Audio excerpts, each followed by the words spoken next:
Coucou tout le monde, bienvenue dans une nouvelle interview magnétique et aujourd'hui c'est Christine qui est venue nous parler d'elle et vous le verrez, elle n'est pas venue seule. Bonjour Christine, bienvenue. Bonjour Christa, merci pour cette interview qui va se dérouler. Eh ben, avec plaisir, on va aujourd'hui ensemble un peu traverser ton parcours, ton chemin, ce que tu offres en tant que professionnel, que thérapeute et découvrir ton univers.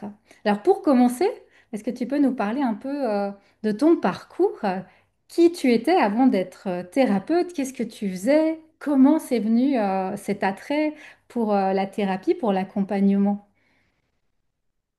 Alors, j'ai eu un petit schéma classique, on va dire. Donc, j'ai fait des études littéraires, puis de musique.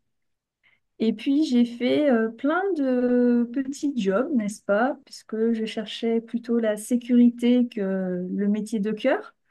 Donc, c'est passé par vendeuse, caissière, pour finir après par reprendre des études en cours du soir à 27 ans et finir dans la comptabilité. Donc, j'ai été aide comptable pendant 25 ans et j'ai toujours eu au fond de moi quand même euh, un intérêt pour l'humain très prononcé, sauf qu'à l'époque, enfin voilà, j'étais pas prête pour y aller. Ouais, c'est Je intéressant sais pour pas. moi. Comme tu disais, ce côté recherche de sécurité, le comptable, pour moi, c'est l'image un peu caricaturée, hein, mais de ce côté assez carré, rigide, les chiffres, tout est bien C'est ça. précis. Et c'est vrai que ça répond finalement à ce besoin-là, à ce moment de ta vie. C'est ça, et j'ai été éduquée en ce sens. Enfin, j'avais un papa fonctionnaire, donc il fallait aller chercher la sécurité de l'emploi. D'ailleurs, petite anecdote, paix à son âme, il a tout fait pour que je rentre à la SNCF, mais moi, j'avais pas du tout envie de rentrer dans cette institution. Donc forcément, je n'y suis pas rentrée. Donc voilà, ce n'était pas mon chemin du tout. Et comme beaucoup de, j'ai envie de dire, de personnes qui changent de vie et souvent de thérapeutes que j'ai pu interviewer ou d'accompagnants dans le bien-être, à un moment, il y a un déclic, il y a un changement, des fois assez compliqué ou violent qui vient et qui fait que on se dit non mais alors Ouais. là, il faut que j'entende, que j'écoute, c'est pas possible de continuer comme ça. Qu'est-ce qui t'est arrivé à toi, Christine, ce déclic qui a fait qu'à un moment tu t'es dit non mais maintenant, il faut que j'arrête. Stop, ça suffit. Ouais, la première chose, je crois que c'était vraiment enfin, voilà, j'avais métro, boulot, dodo, le mari, la maison, le Club Med 5 fois par an, un salaire confortable sur Genève. Et puis, quand je me regardais dans la glace, quand même, et même sans me regarder dans la glace, je voyais une morte vivante. Hmm. Et puis, ma fille est arrivée en 2012. Et là, je crois que ça a été le premier électrochoc. Bon, j'ai mis 4 ans quand même à me décider à, à partir, on va dire. Donc, je crois que c'est quand même sa naissance qui m'a fait prendre conscience que, déjà, un, que j'étais sous emprise, deux, que j'étais pleine de croyances, de masques. Et donc, voilà, c'est vraiment le premier déclic, ça a été la naissance de ma fille qui a fait que j'ai pris les choses en main. Donc, j'ai commencé par divorcer. Et puis, et dès que j'ai commencé à quitter donc, mon ex-mari, j'ai commencé à me former, en fait. Donc, je me faisais accompagner et en parallèle, moi, je me formais déjà donc, vers l'énergétique. Voilà, on tâtonne, on cherche son chemin et en médecine chinoise, etc. Et puis, après, il y a eu le deuxième électrochoc. Donc, en fait, j'ai essayé de jongler avec mon. J'ai pas quitté tout de suite mon premier travail. Ça se fait pas du jour au lendemain. Déjà, pour aider les autres, il faut déjà commencer par faire un travail sur soi. Donc, ça a été un travail très, très profond. Ouais. Et puis, malgré tout, donc après, je refais ma vie. Je rachète une maison avec un nouveau compagnon. Et là, le deuxième électrochoc, c'est la maladie. Donc là, il a fallu mettre l'ego, enfin, voilà, il a fallu vraiment se regarder en face. Donc pour ma part, ce fut la fibromyalgie. Donc Moi, la femme forte, moi, la sportive, moi, sur tous les fronts, moi, enfin, voilà. Eh bien, je n'étais plus rien du tout. J'étais juste murée dans mes douleurs et mon corps me hurlait. Alors, heureusement que j'avais cette approche, c'est-à-dire j'ai fait OK. Qu'est-ce que je n'ai pas encore compris? Qu'est-ce que je ne veux pas voir? Et évidemment, on le sait, ce qu'on ne veut pas voir. Sauf qu'on se trouve des excuses, des prétextes, on ne veut pas entendre. Enfin voilà, sauf que vraiment la maladie, là, ça a été, ben, en fait, tu n'as plus le choix. Moi, j'ai eu très, très peur du cancer. Donc, je me suis dit déjà, la fibro, c'est pas très cool, mais si on peut éviter le cancer, ce serait bien. Donc, c'est là que j'ai négocié mon licenciement. Et j'ai déjà eu énormément de douleurs. Je me suis aussi fait accompagner à ce moment-là par Cédric Dupont, petit coucou au passage, et où les douleurs avaient déjà disparu de 80%. J'ai commencé à retrouver une forme physique que j'étais vraiment contente de retrouver, une énergie. Et puis ensuite, ah mince, j'ai perdu le fil. Oui, et ensuite, je savais que je devais quitter de nouveau cette relation qui était certes bonne pour ma fille, mais qui n'était pas bonne pour moi, Mm. puisque de nouveau, j'endossais une jolie cape de sauveuse dans mon couple et surtout, je jouais un rôle, on me demandait d'être quelqu'un et c'était pas moi. Donc, rebelote, ben, requitter une relation avec ce que ça implique, sachant que je n'avais plus mon travail en Suisse non plus. Donc j'avais le chômage, je savais que j'avais le chômage encore 1 an et demi, mais ça n'a pas été des moments faciles. Et j'ai écouté mon cœur et là, oui, j'ai retrouvé ben, toutes mes capacités en fait. Mm. Et c'est comme ça que je me suis orientée. Donc, en même temps que j'ai eu le diagnostic de la fibro, je me suis fait accompagner. C'est là que j'ai fait les formations hypnose parce que c'est quelque chose qui me plaît. Ça me permet comment, d'écrire mes textes. Ça me permet de mettre ma créativité en action, en fait, parce que je suis quelqu'un de très, très créative. On le verra tout à l'heure. Et puis, voilà, ça a été... Après, il y a Zaza qui est venu aussi. Je ne sais pas si on en parle maintenant. Bah oui, euh, avant qu'on passe à Zaza, c'est vrai que pour rebondir ou synthétiser ce que tu as partagé et qui est très précieux et qui va certainement parler à de nombreuses personnes, c'est finalement ce fil rouge pour moi de sécurité, oui, Ouais. d'idéal de vie, hein, comme tu l'as dit, tu avais un super job, un super salaire, une maison, des vacances, enfin comme ça, sur le papier et en image, sur les réseaux sociaux, on dirait, ah mais quelle chance elle a. Et comme tu l'as dit, à un moment de me dire, mais je suis qui, quoi? Ma vie, oui, à l'extérieur, elle a l'air magnifique, mais comme tu as dit, tu étais une mort vivante. Il y avait Bon. plus rien là qui vibrait en toi et je trouve ça c'est puissant. Et puis après, bah, ces étapes, parce que tu l'as aussi très justement dit, ça s'est pas fait. Hop, je claque des doigts, je quitte tout et hop, je refais ma vie, tout s'aligne. Mais non, ça a été par Non. étapes, ça passait par la maladie, par des douleurs, par se dire, bah mince, j'ai déjà fait tout ça et en plus, apparemment, c'est pas encore assez. Qu'est-ce que je dois comprendre? Finalement, ce travail sur toi.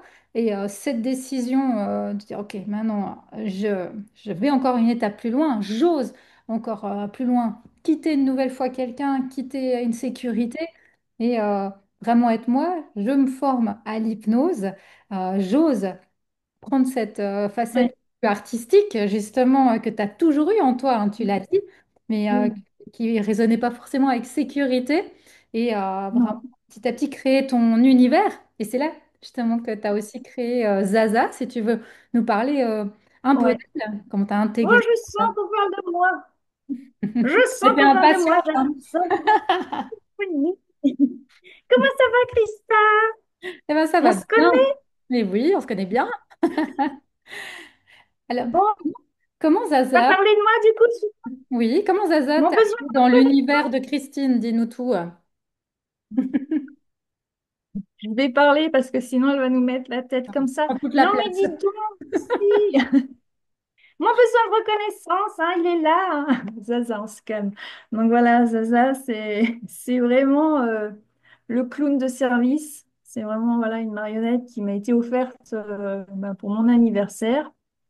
Et puis, je trouvais vraiment qu'elle avait, quelque part, elle avait ce côté qui me ressemblait, ce côté un peu fou, euh, que j'osais pas assumer pleinement. Et puis finalement, Zaza, en fait, elle est venue pour amener de la légèreté dans le développement personnel. Je voulais vraiment amener quelque chose de léger et puis elle a la langue bien pendue. Donc en fait, je trouvais que c'était vraiment la personne idéale pour dire tout haut ce que tout le monde pense tout bas, d'une manière décalée. Et c'est la championne pour aller mettre le doigt sur tout ce qu'on n'a pas envie de voir. Et aussi, enfin voilà, elle ose dire ce qu'elle pense, n'en déplaise, ça plaît pas forcément à tout le monde. Et surtout, quand on la mène dans les accompagnements, elle arrive vraiment à faire sauter certaines résistances. Hmm. C'est-à-dire, des fois, il y a des parcours de vie qui sont extrêmement difficiles. Euh, Quand on va voir nos parts d'ombre, c'est très effrayant. C'est mentir que dire c'est confortable. C'est tout sauf confortable. On est tous passés par là. Et c'est là que Zaza surgit. Et en plein accompagnement, enfin franchement, des fois les gens ne s'y attendent pas. Je la prends elle va sortir ce genre de phrase. Et si tu t'autorisais à accepter toute ta part de vulnérabilité? Tu vois, elle peut amener des choses comme ça, ou si la personne est en pleurs, oh, t'inquiète, ça va bien se passer. Enfin, voilà, on va aller un peu. Déjà, rien que quand il la voit, ça lâche la pression. Dis tout de suite que j'ai une tête de clown. Voilà, donc ça, c'est Zaza. Pour moi, c'était important d'amener de la légèreté, vraiment, parce qu'il y a trop de personnes, c'est dommage, qui ont peur d'aller à la rencontre d'eux-mêmes, parce qu'il y a ce côté effrayant et Hmm. toujours un peu trop carré à mon. Du coup, voilà, il est mieux comme ça. Ouais, pas clairement. Et Moi, de fil en aiguille, ça a coupé, Christelle, j'ai pas entendu, excuse-moi. Ce non, que tu as dit. j'allais dire que moi, en tout cas, quand je t'avais rencontré la première fois et que tu m'avais parlé de Zaza, je me souviens vraiment de ça. Je trouvais ça mais génial, hein. Vraiment, je me suis dit, mais il faut y aller, il faut parler de Zaza. C'est vraiment une Ouais. super idée. Et j'avais trouvé ça vraiment une super idée et je le pense que Hein. c'est vraiment une belle force que tu as. Oui, et puis c'est vrai que de fil en aiguille, alors ça m'est venu l'idée parce que bon, on l'a pas dit, mais je suis quelqu'un, voilà, j'aime pas les étiquettes, tu le sais, mais voilà, pour remettre dans le contexte, voilà, je suis hypersensible, je suis HPE et je suis surtout très, mon cerveau il est toujours en ébullition, donc autant pendant des années j'ai subi cette hypersensibilité sans maîtriser, en vraiment la subir, que là en fait je l'offre à bon escient et il y a cette partie créative qui est, voilà, par Zaza, c'est génial. Et j'ai voulu aller même plus loin, puisque par rapport à mes accompagnements, j'ai voulu et j'ai créé ce spectacle au cœur de soi, donc avec Zaza, où voilà, c'est un spectacle interactif pour adultes, où toutes les deux, on va aborder toutes les couches égotiques sur lesquelles on est construit toutes et tous. Et je fais interagir les personnes, je les fais monter sur scène. Enfin voilà, c'est un challenge aussi pour les gens de venir. Et finalement, ce qui est magique, c'est qu'au bout de 10 minutes, les gens sont tout de suite sans masque. Ils sont tout nus, quoi. Euh, ils osent laisser tomber les masques. Et Zaza, il y est pour beaucoup. Ouais, clairement. Parce qu'elle amène voilà, de la légèreté dans tout ça. Mhm. Donc voilà, et puis de fil en aiguille, on intervient aussi dans les EHPAD. Voilà, on continue notre petit chemin. Bravo pour ça. Et alors justement, qui tu accompagnes aujourd'hui, qui est, comme moi je l'appelle, ton client de cœur? Alors, ça va être un client qui me ressemble quelque part. Ça va être un public essentiellement féminin, même si j'ai accompagné des hommes. Public généralement de femmes, à tendance quand même hypersensible. Souvent, ça se fait tout seul, c'est assez magnétique en fait. Les gens se reconnaissent. En tout cas, c'est beaucoup de femmes qui se sont oubliées, ont un yang très très fort, donc des personnes qui sont des femmes qui sont sur tous les fronts et qui s'oublient complètement et qui n'arrivent pas à lâcher, c'est-à-dire qu'elles vont attendre malheureusement voilà, la fibrose, le burn-out, l'extrême pour oser demander de l'aide. Donc voilà, c'est le genre de personnes que j'accompagne. Après, j'accompagne aussi plus globalement toute personne euh, désireuse de consolider son socle d'estime. Ça, pour moi, c'est la base.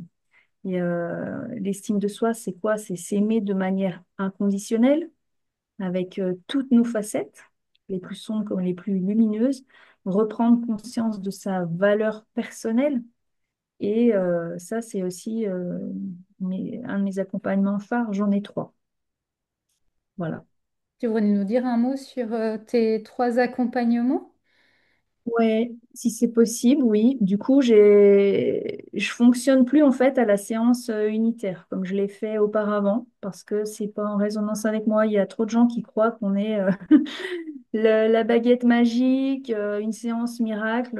En tout cas, moi, ça résonne pas avec moi. Donc, j'ai vraiment créé plusieurs formules. J'ai créé la formule toute simple, l'accompagnement virgule qui est trois séances, qui permet vraiment en trois séances de dépasser un blocage, une croyance, une blessure d'âme, ce genre de choses. Et ensuite, j'ai créé l'accompagnement estime de soi en cinq séances, parce que dedans, enfin pour moi, on fait quand même un travail profond. On va aller aussi sur l'enfant intérieur, on va travailler le socle. Pour moi, l'un ne va pas sans l'autre.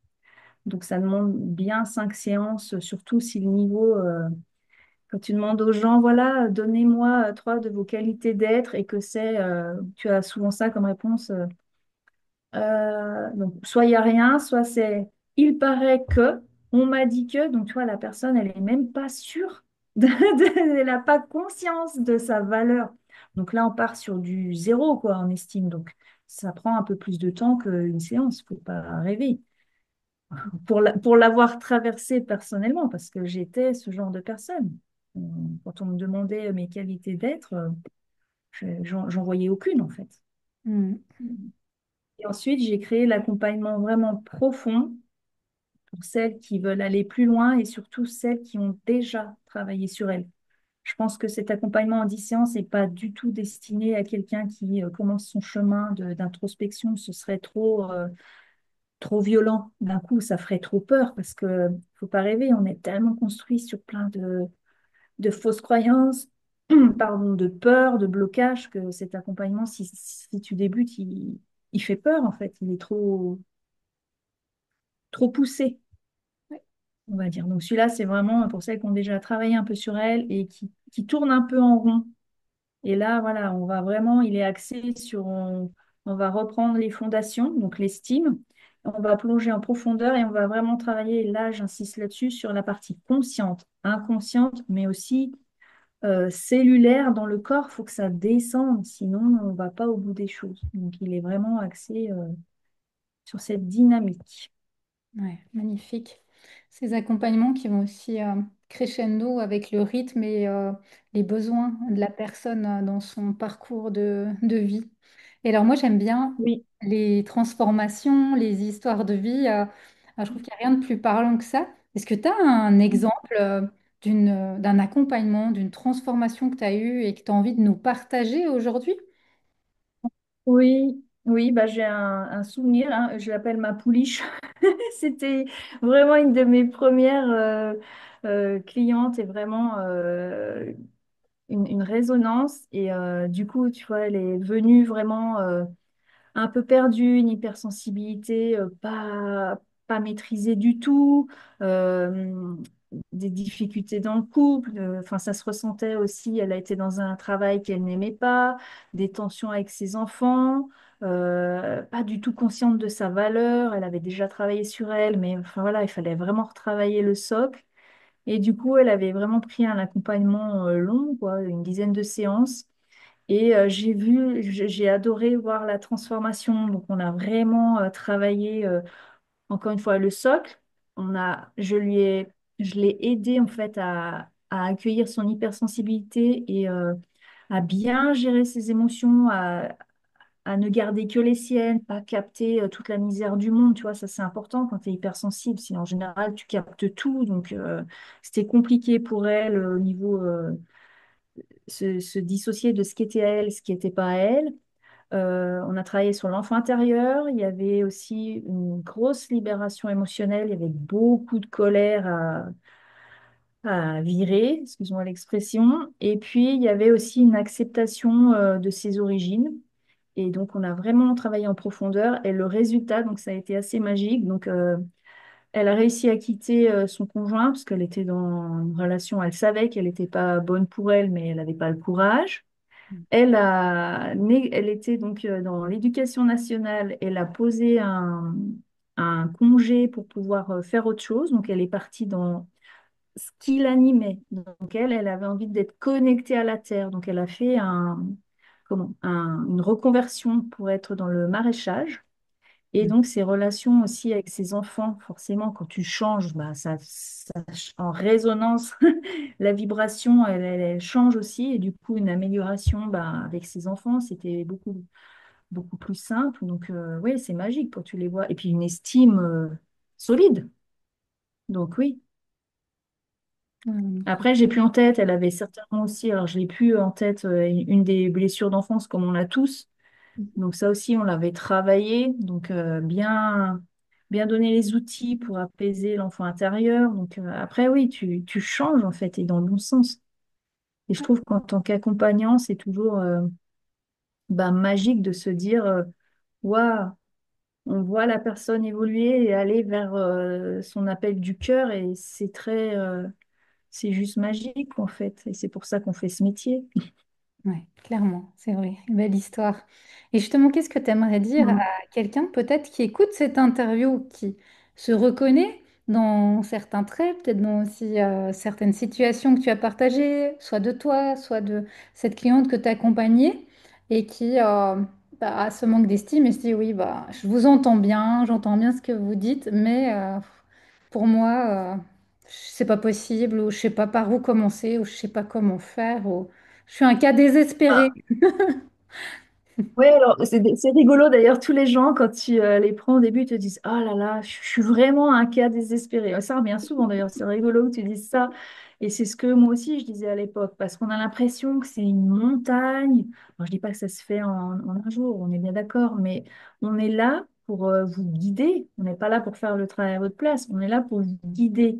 Et il y a cette croyance collective que demander de l'aide, est un acte de faiblesse. Alors non, je crois que se prioriser, au contraire, ça demande beaucoup de courage et d'humilité et oser demander de l'aide parce que malheureusement, si on ne fait aucun travail de reconnexion à soi, de connaissance de soi, eh ben, il va rien se passer dans votre vie. Sauf que s'il va se passer quelque chose, c'est qu'il y a un gros risque que l'univers, lui, il ne vous loupe pas et que vous ayez des choses pas très cool. Alors n'attendez pas d'être malade pour faire ce travail. N'attendez pas l'ultimatum. Après, c'est compliqué de remonter. C'est compliqué. Alors oui, ça demande du courage. On est bourré de peur. Euh, Mais on est là pour accompagner les gens et on s'est tous fait accompagner. Il faut aussi casser cette croyance que les accompagnants, les guides, les thérapeutes ou même les psychologues n'ont pas de bagage personnel. C'est un leurre. On a tous des bagages personnels. Et à un moment, on s'est tous fait accompagner et on se fait aussi superviser en tant qu'accompagnant et heureusement Ouais, pour exact. éviter les transferts, Mhm, exact. clairement. Et alors, Voilà, il faut oser de l'aide. ah bah clairement. Surtout si vous sentez à l'intérieur un vide, un désespoir, ne restez pas dans cet état-là. Il y a des solutions. Il y a des solutions et on a plein d'outils. Donc, faites-vous aider. Et ça, on Ouais. ne peut pas le faire. Il faut que ça vienne vraiment de la personne. Alors oui, il y a l'ego qui va venir dire c'est pas le moment, je peux pas, j'ai pas l'argent, je ferai ça plus tard. On a toujours des bonnes excuses, hein, on s'en est tous donné, hein, on est tous passés par là, mais par expérience, ce serait à refaire. Moi, j'écouterais beaucoup plus vite les signaux du corps, quoi. Ouais. Important, les signaux du corps. On n'a pas parlé, mais votre corps, c'est un allié précieux. Écoutez-le. Oui, Mm. c'est vrai. Et alors justement, avant, tu nous as Mm. présenté tes accompagnements, tu nous as donné cet exemple de personnes t'as accompagnées. Comment on fait si on a entendu cette interview, si on a envie de passer à l'action, si on se dit, OK, je t'ai entendu, C'est Christine, ça. je vais mettre mon ego de côté et je te contacte. Comment on fait? Alors, il y a plusieurs solutions. La première chose, tu peux aller sur mon site christine-jantet.com. Tu regardes un peu qui je suis, tout ça. Bon, on en a parlé, mais tu as mes coordonnées. Tu peux m'envoyer un mail si tu es timide. Et sinon, il y a aussi mon téléphone, donc 06 84 43 65 60. Tu m'appelles et je propose, on peut faire, il y a deux manières. On peut faire un appel découverte basique si tu veux, où voilà, pendant 30 minutes, la personne m'explique un peu sa situation et moi, parce qu'on n'en a pas parlé, mais on va rebondir du coup sur la lecture d'âme intuitive. Mais voilà, pendant l'appel découverte, je peux déjà vraiment te cibler et voir quel accompagnement je peux te proposer.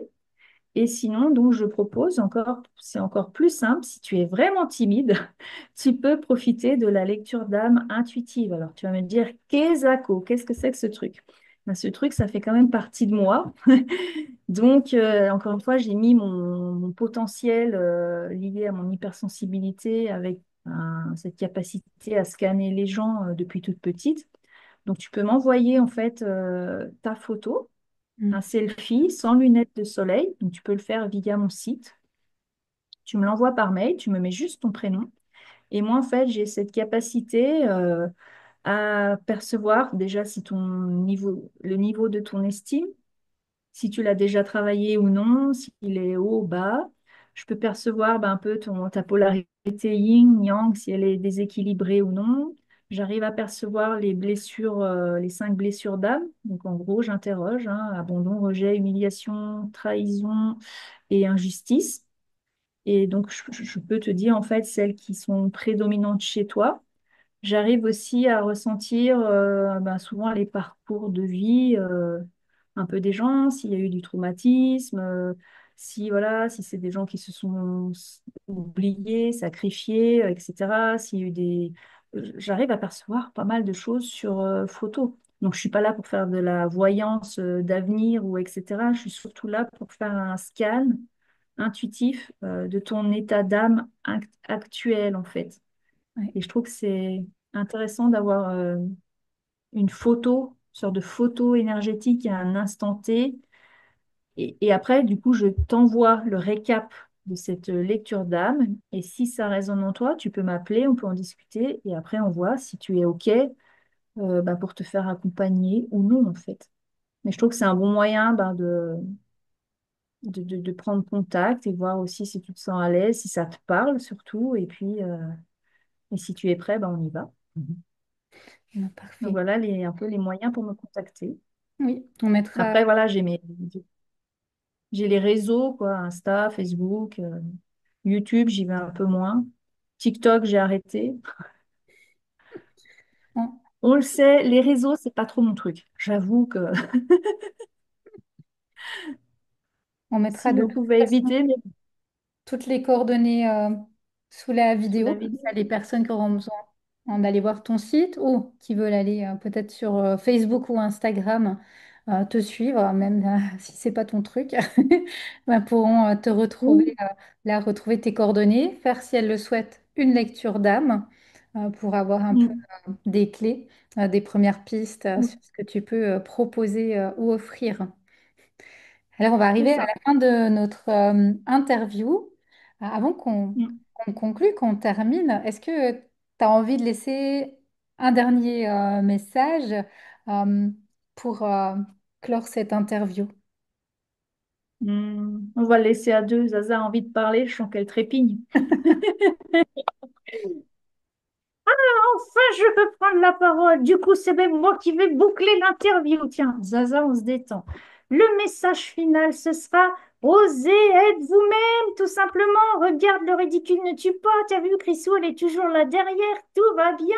Hein, mon petit loulou? Attends pas d'être malade. Bouge-toi. Zaza, tu vas les effrayer. Donc, ouais, c'est vraiment le clap de fin, quoi. Osez. Êtes vous-même réellement, osez incarner votre véritable nature. Voilà, ça demande du courage, mais je pense que c'est tellement important. On n'a qu'une vie, on n'est pas là pour la passer à jouer des rôles, à se suradapter. On voit où ça nous mène en fait. Donc non, laissez tomber tout ça et soyez vous-même. Voilà. Merci Zaza, merci Christine pour cette belle interview, Toi. ce beau message de fin. Merci Christa. Merci Christa. À Merci beaucoup. bientôt. À bientôt.